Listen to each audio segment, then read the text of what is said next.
And now, lightening things up a little. And sailing across the seas. In our next story, we learn about an art exhibit that connects hands or paws across the Pacific and exposes Canadians to some Asian culture.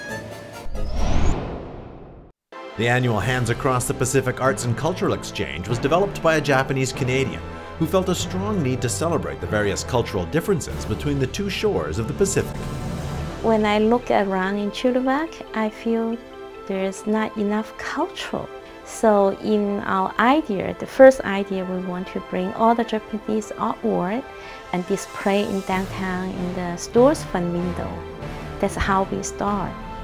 And so slowly the show is getting bigger and not just Japanese. At the start of the exchange, there was little public awareness or support, but nearly 20 years later, the exhibit is stronger than ever and has even developed a following. Asai and I have become friends, and so I've had the honor of being invited to her art shows.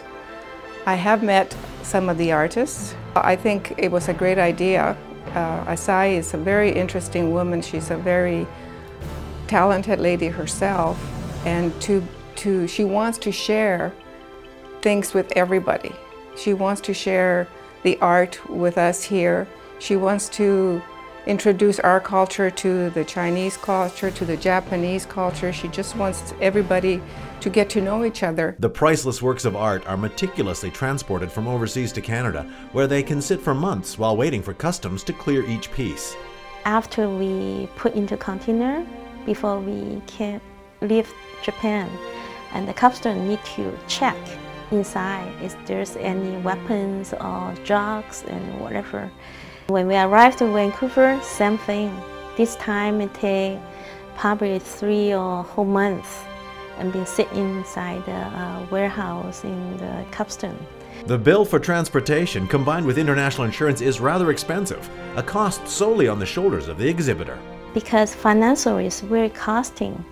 So, and also a lot of work and a lot of headache. And I've been thinking quit many times. And so at last 3 years, the Chinese government said, Asai, don't quit, we support you. They start cover whatever will cost in China, and they cover that for me. With the current popularity of the show, there is guaranteed to be an exhibit next fall. In Chilliwack, I'm Doug Brown for Go Fraser Valley.